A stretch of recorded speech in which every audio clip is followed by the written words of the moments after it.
दिनों में आने वाली 7 विपत्तियां। तो मेरे प्रियो, आज हम जानेंगे अंतिम दिनों में आने वाली 7 विपत्तियों के बारे में और यह भी जानेंगे कि उन विपत्तियों से कैसे बचा जाए। यह विपत्तियां इतनी भयानक होगी और इतनी दर्दनाक होगी कि किसी मनुष्य ने इतना दर्द कभी ना सहा होगा। और यह 7 विपत्तियां इतनी बड़ी होंगी कि आज तक इतनी बड़ी विपत्ति किसी ने ना देखी होगी।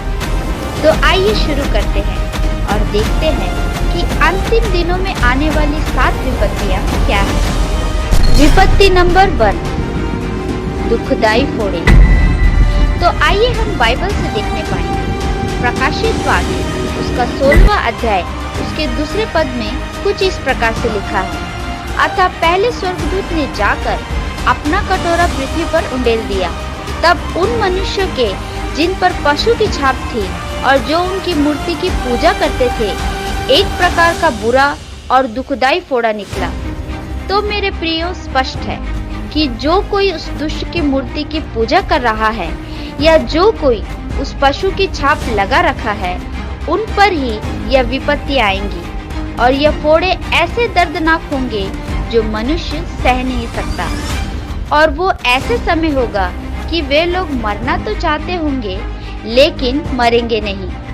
वे लोग फिर भी परमेश्वर से क्षमा मांगने के बजाय उसकी निंदा करते रहेंगे, परंतु वे जो परमेश्वर के लोग हैं वह बचाए जाएंगे, क्योंकि लिखा है भजन संहिता उसका 121वां अध्याय उसके 7वें पद में, यहोवा सारी विपत्ति से तेरी रक्षा करेगा, वह तेरे प्राण की रक्षा करेगा। विपत्ति नंबर 2, समुद्र का लहू में बदल जाना। तो मेरे प्रियो, जब दूसरा स्वर्गदूत पृथ्वी पर अपना कटोरा उंडेलेगा तो सारा समुद्र का पानी लहू में बदल जाएगा।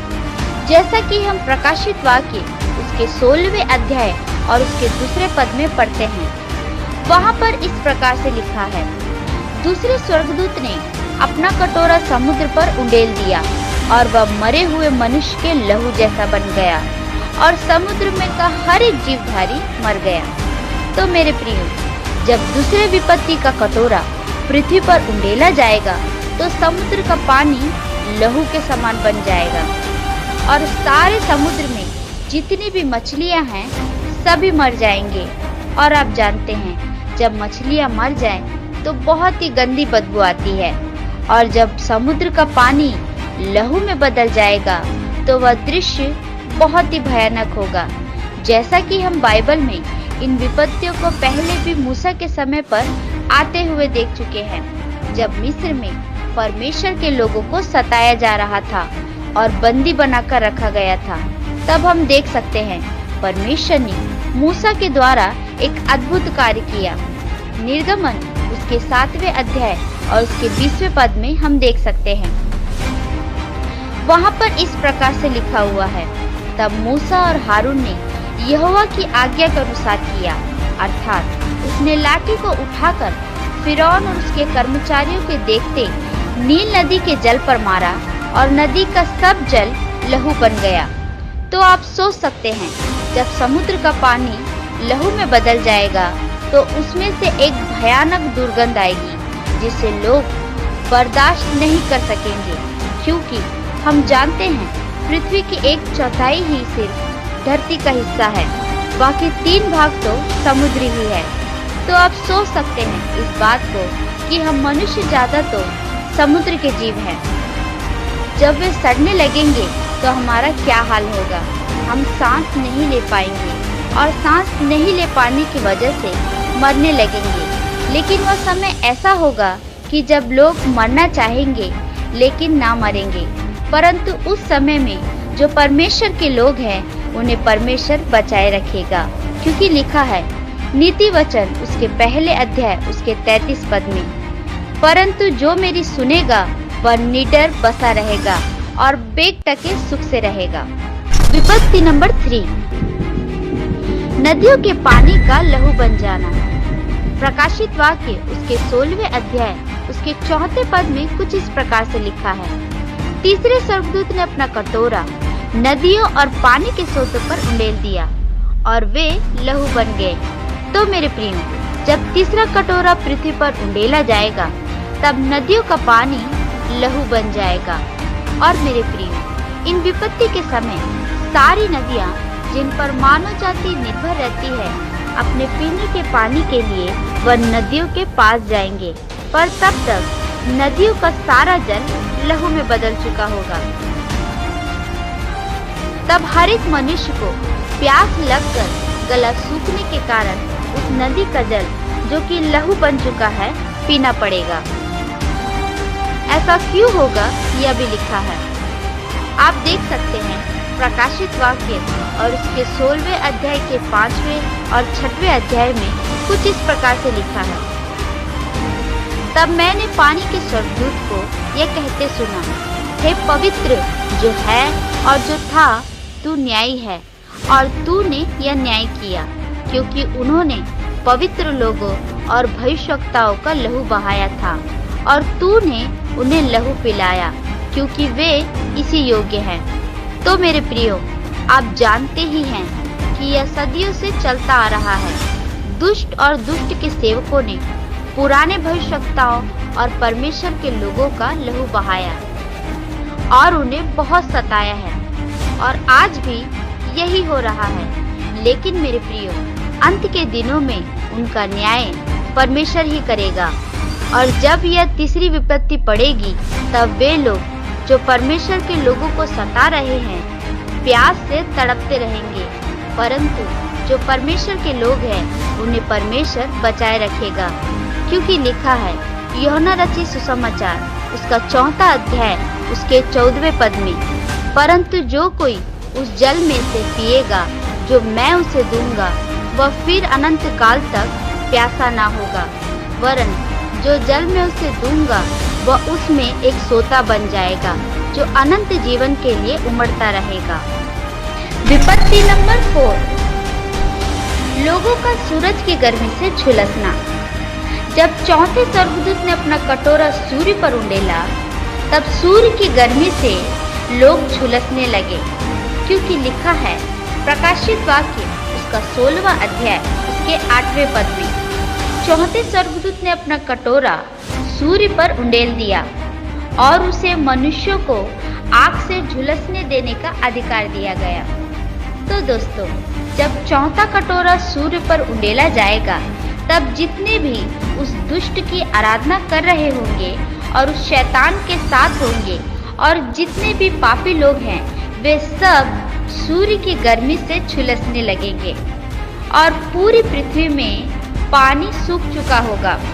और पानी सूखने के कारण ना कहीं अनाज होगा, ना कहीं पीने का पानी, और यह समय बहुत ही भयानक होगा, क्योंकि एक अकाल सा पड़ेगा और लोग सूर्य की गर्मी से झुलसते होंगे और भूखे प्यासे रहेंगे। इतनी परेशानी के बाद भी वह पश्चाताप करने के बजाय परमेश्वर की निंदा करेंगे, क्योंकि लिखा है प्रकाशित वाक्य उसका 16वां अध्याय उसके 9 पद में, मनुष्य बड़ी तपन से झुलस गए और परमेश्वर के नाम की, जिसे इन विपत्तियों पर अधिकार है, निंदा की, पर उसकी महिमा करने के लिए मन न फिराया। यह समय उन लोगों के लिए बहुत ही भयानक होगा जो उस दुष्ट के साथ होंगे, परंतु जो परमेश्वर के लोग हैं उन्हें परमेश्वर संभाले रखेगा, क्योंकि लिखा है भजन संहिता उसका 121वां अध्याय उसके 6वें पद में, ना तो दिन को धूप से और ना तो रात को चांदनी से तेरी कुछ हानि होगी। विपत्ति नंबर 5, अंधकार और पीड़ा। लिखा है प्रकाशित वाक्य उसके 16वें अध्याय उसके 10वें पद में, 5वें स्वर्गदूत ने अपना कटोरा उस पशु के सिंहासन पर उंडेल दिया और उसके राज्य पर अंधेरा छा गया, और लोग पीड़ा के मारे अपनी अपनी जीभ चबाने लगे और अपनी पीड़ाओं और फोड़ों के कारण स्वर्ग के परमेश्वर की निंदा की, पर अपने अपने कामों से मन न फिराया। तो मेरे प्रियो, जब 5वां कटोरा पृथ्वी पर उंडेला जाएगा, तब सारे संसार पर अंधेरा हो जाएगा, और जितने भी उस दुष्ट के लोग हैं वह अपने अपने दर्द के मारे परमेश्वर की निंदा करेंगे और मन नहीं फिराएंगे। विपत्ति नंबर 6, महानदी फरात का सूख जाना। लिखा है प्रकाशित वाक्य उसके 16वें अध्याय उसके 12वें पद में, 6वें स्वर्गदूत ने अपना कटोरा महानदी फरात पर उंडेल दिया और उसका पानी सूख गया कि पूर्व दिशा के राजाओं के लिए मार्ग तैयार हो जाए। तो मेरे प्रियो, जिस तरह से वचन में लिखा हुआ है कि फरात नदी सूख जाएगी, आप देख सकते हैं अभी अभी कुछ महीने पहले ही फरात नदी के पानी का लेवल घटने की खबर YouTube में वायरल हो रही थी। और मेरे प्रियो, मैं आपको बताना चाहती हूँ कि हम इन अंत के दिनों में ही हैं। इस समय हमें बड़ी ही सावधानी के साथ अपने मसीह जीवन को जीना है। विपत्ति नंबर 7, एक बहुत ही बड़ा भूकंप का आना। लिखा है प्रकाशित वाक्य उसके 16वें अध्याय उसके 17वें पद में, 7वें स्वर्गदूत ने अपना कटोरा हवा पर उंडेल दिया और मंदिर के सिंहासन से यह बड़ा शब्द हुआ, हो चुका। फिर बिजली चमकी और शब्द और गर्जन हुआ और एक ऐसा बड़ा भूकंप आया कि जब से मनुष्य की उत्पत्ति पृथ्वी पर हुई तब से एक ऐसा बड़ा भूकंप कभी ना आया था। तो मेरे प्रियो, जब 7वां कटोरा पृथ्वी पर उंडेला जाएगा तब ऐसा बड़ा भूकंप आएगा जो पृथ्वी पर कभी ना आया और सब कुछ एक ही बार में खत्म हो जाएगा। जितने भी पापी लोग हैं वह सब नष्ट हो जाएंगे और जो लोग अंत तक विश्वास में बने रहेंगे उन्हें परमेश्वर जीवन का मुकुट देगा, क्योंकि लिखा है प्रकाशित वाक्य उसके 2 अध्याय उसके 10वें पद में, जो दुख तुझको झेलने होंगे उनसे मत डर, क्योंकि देखो शैतान तुम में से कितनों को जेल खाने में डालने पर है, ताकि तुम परखे जाओ और तुम्हें 10 दिन तक क्लेश उठाना होगा। प्राण देने तक विश्वास योग्य रहे तो मैं तुझे जीवन का मुकुट दूंगा। तो मेरे प्रियो, अब आपका एक सवाल और होगा कि हम इन 7 विपत्तियों से कैसे बच सकते हैं। तो भाइयों और बहनों, मैं आपसे कहना चाहती हूँ, यीशु मसीह पर विश्वास करके और मन फिराव के साथ जब हम परमेश्वर के पास आएंगे तो परमेश्वर हमें हर विपत्ति से बचाएगा, क्योंकि यीशु मसीह ही मार्ग, सत्य और जीवन है जो हमें उद्धार देता है।